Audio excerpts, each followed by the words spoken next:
Everyone told Jake and Mia the same thing. You just got married. You are still unpacking boxes. A German Shepherd puppy will finish you both off before your first anniversary. Jake and Mia heard every word. Then they drove 4 hours to Minnesota and came home with 9 pounds of black and brown fur that immediately chewed through a moving box, 2 dish towels, and whatever was left of their plan to do this sensibly. That was 14 months ago, and not one person who laughed is still laughing. Jake and Mia Harmon had been married for 11 weeks when they made the decision. The apartment was still half unpacked. There were boxes in the hallway they had not opened since the move. The kitchen had 1 pan, 2 mismatched plates, and a coffee maker they both agreed was non-negotiable. They were 27 and 26, figuring out how to share a bathroom and a grocery budget at the same time, and by every reasonable measure, they were not ready for a dog. Mia found the account on a Wednesday night while Jake was finishing a work call, a long-haired German Shepherd puppy in Minnesota, sitting in a dog bed with a bone in his mouth, looking at the camera like he had already made a decision about something. Mia watched 6 videos before Jake came in. She handed him the phone without saying anything.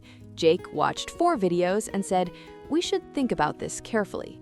They thought about it for 9 days. Then they drove 4 hours to Minnesota. Every person they told had something to say.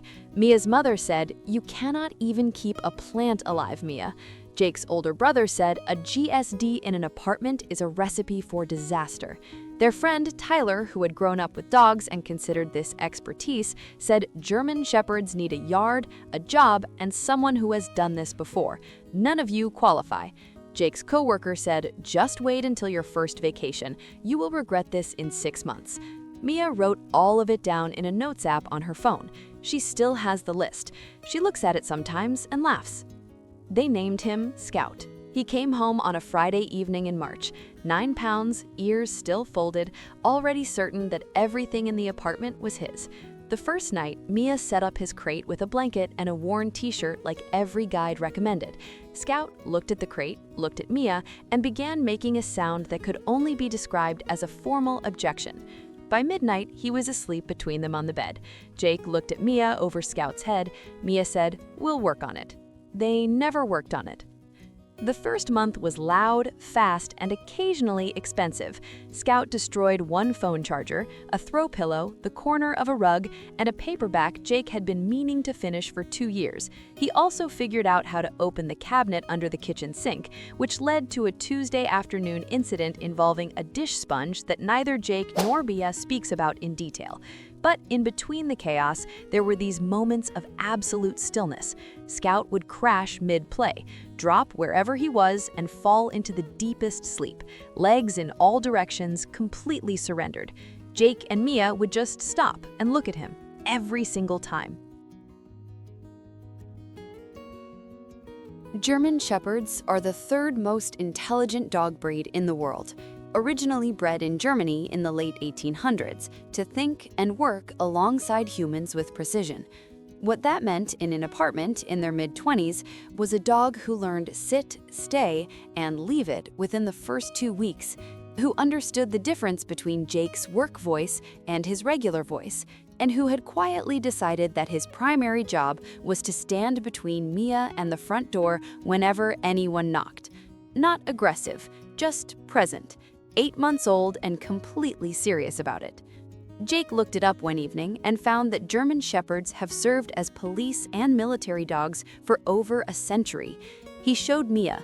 They both looked at Scout, who was chewing the corner off a magazine. It still counted. Mia's mother came to visit in month 3. She had been the first to mention the plant.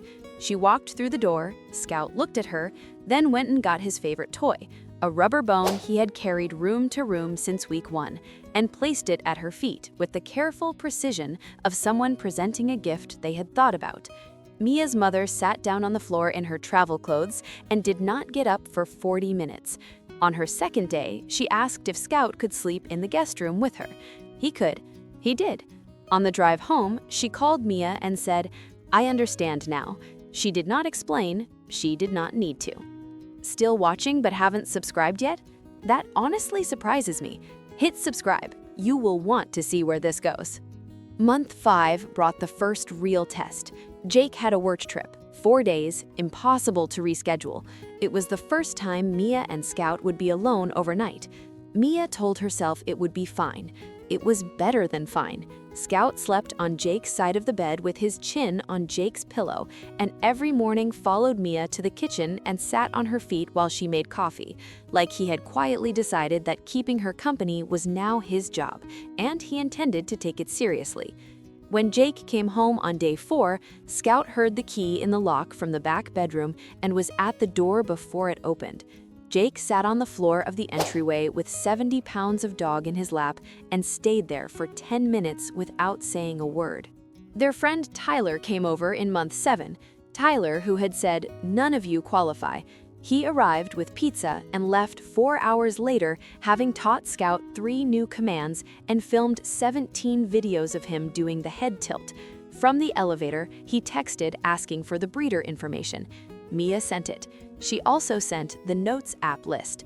3 weeks later, Tyler sent a single photo, a long-haired German Shepherd puppy in the back of his car. No caption, none was needed. Stories like this deserve to be told. If something just shifted in your chest right now, you are not alone.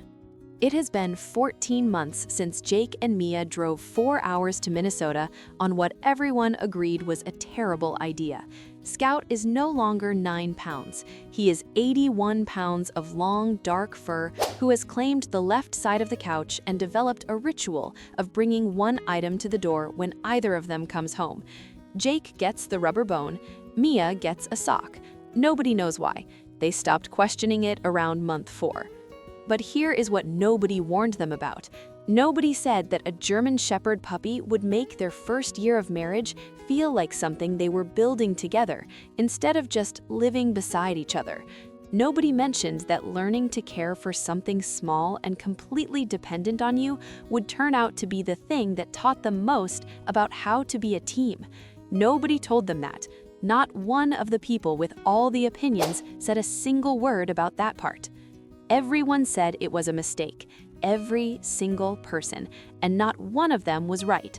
Because sometimes the thing everyone tells you is too soon is exactly the right time. And sometimes it shows up at 9 pounds with a rubber bone in its mouth, already certain that this is home and these are its people. And it is absolutely not wrong. If you are thinking about bringing a dog into your life, do not let the noise make the decision. Learn the breed, prepare your space, give them your time and your patience, but do not wait for the moment when everything is perfectly ready. That moment does not exist. The dog does not care about the unopened boxes. Did they make a mistake, or did Scout arrive at exactly the right time? Tell me in the comments.